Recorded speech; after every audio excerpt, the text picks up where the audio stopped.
Thanks to the Tank Museum at Bovington for inviting me in 2022. Here you can see their Tiger 131. Quite often it is mentioned that Tank X was a reaction to Tank Y, yet more often than not, this turned out to be wrong. In this video we'll look at how the Soviets reacted to the German Tiger by looking at a document from the Head, Armour and Tank Directorate from May 1943. The document talks about combating German heavy tanks and is addressed to three different groups/organizations.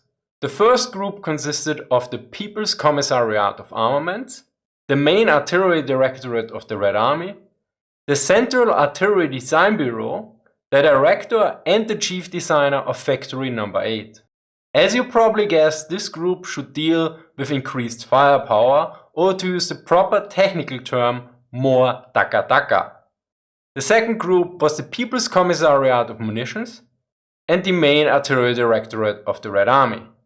Sounds also like a lot more taka-taka. And finally the third one was just the People's Commissariat of Tank Manufacture. So what were the specific orders to these groups? For the first group, the directive was as follows. First, increase the penetration of the 85mm tank gun such that it penetrates 100 to 110 mm of armor at 2000 meters. Present the prototype to the Kirov factory by June 15, 1943. Second, design and manufacture a 100mm tank gun with a two-piece shell that can penetrate 120 to 130 mm of armor at 2000 meters. That is straightforward, so nothing to add from my side. For the second group, the requirements were about smaller caliber guns. Smaller in the sense of less than 85mm.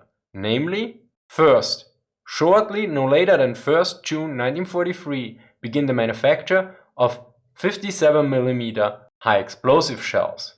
Shortly, no later than June 1st, 1943, design a new armor-piercing shell for the 76mm F-34 gun that can penetrate the side of a Tiger tank at 600 meters.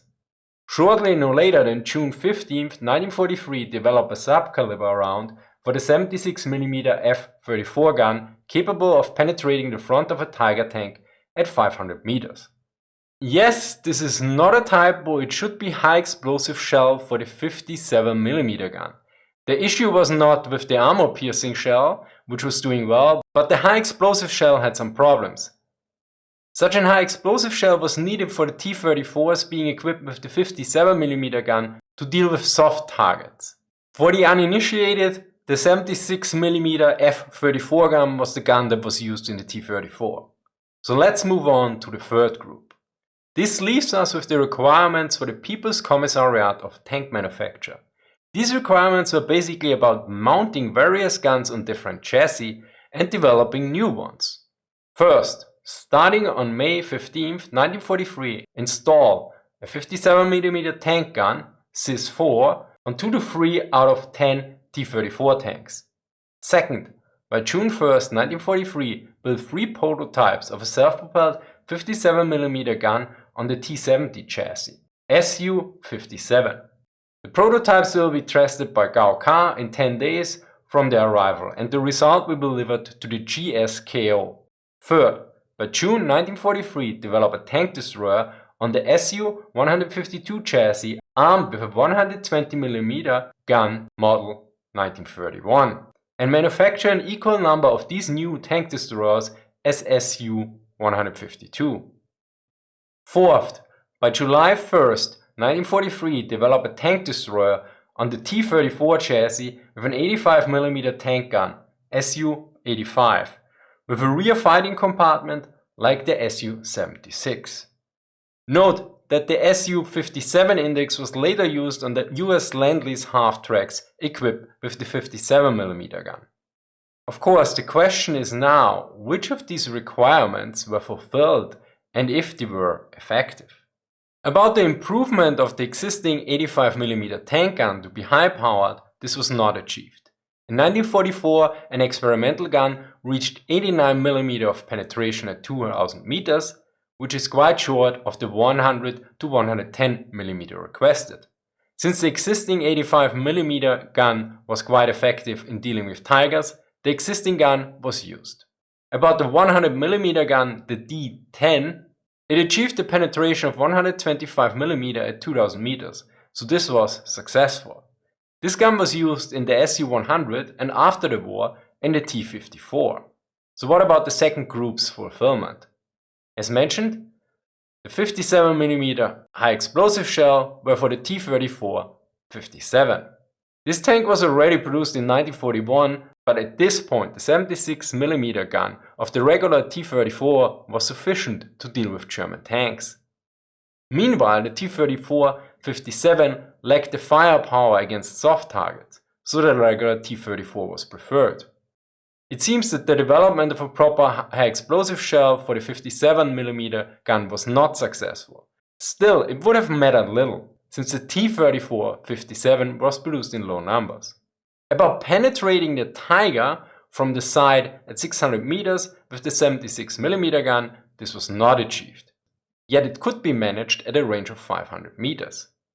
Interestingly enough, if one looks at the Tiger primer published by the Germans, they have a clover to illustrate at which distances and angles a T-34-76 can penetrate the Tiger, and directly from the side at a 90-degree angle they actually note 1500 meters, not 500, as you can see here.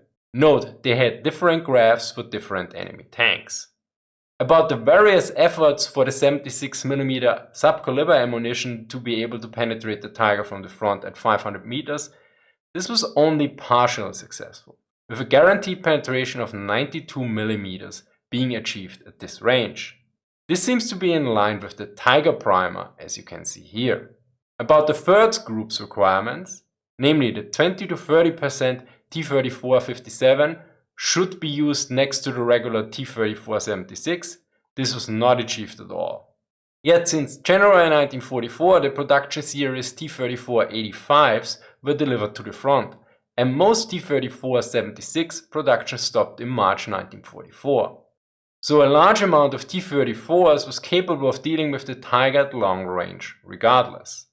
If the development of a self-propelled 57mm gun on the T-7D chassis was successful is not known, but it was not deployed. Since the main role of the Su-76 was to support infantry with firepower, as outlined in my video about it, using a 57mm gun with less high explosive power would have lowered its overall effectiveness.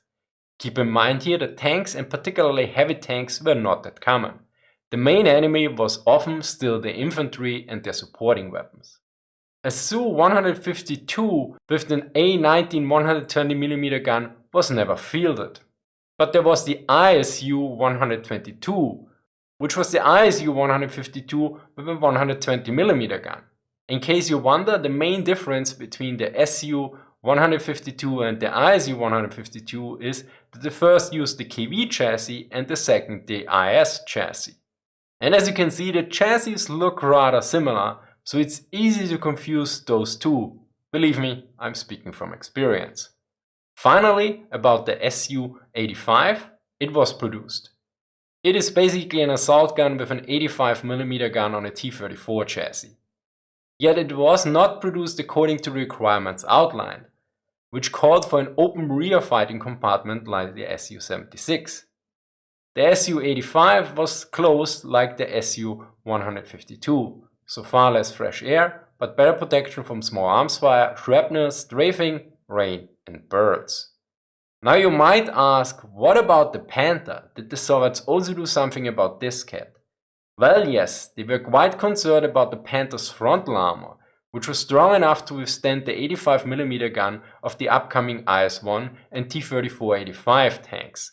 To quote from Peter's recent book, the Panther's upper front hull plate was 80mm thick and placed at an angle of 35 degrees from horizontal. This armor could not be penetrated by the 85mm 52K gun even at the range of 100 meters. Be aware that this is a book Chris and I published with our little publishing house, so if you want to support us, you can get it at is-2tank.com, Amazon, or ask at your local bookstore. The book is basically the result of my frustration with Western sources, when I did my initial IS-2 video. As such, we asked Peter to write a book about it based on Russian sources. The book covers the beginning of the Soviet tank program before the war, the development and production of the IS-2 tank up to the end of the Second World War. Ultimately, Soviet concerns about the Panther led to an upgrade of the IS tanks from the 85mm gun to the 122mm gun, so from the IS-1 to the IS-2. Of course, one major drawback here was that the 120mm gun had a two-piece ammunition, so the propellant and the projectile were not in the same casing like it was the case with the 85mm gun. This of course increased the reloading time. Yet for dealing with the Panther, this was clearly the better option. The decision to begin installation of 122mm guns was proven correct in the penetration trials that began on December 1st at the NIBT proving grounds. It turned out that the 85mm gun D5 gun could not penetrate the upper front plate of a Panther tank at even 100 meters. Its shell had a tendency to ricochet. The 122mm D25T, on the other hand, penetrated the upper front plate on the first shot from a range of 1,400 meters.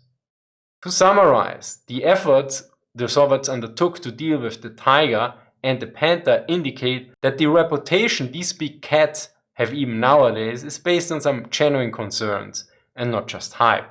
This is also reflected by the various instructions issued to deal with these tanks as covered in my videos about killing the Tiger and the Panther tanks. Thanks to the Tank Museum at Bovington for inviting me in 2022. Thank you for watching and see you next time.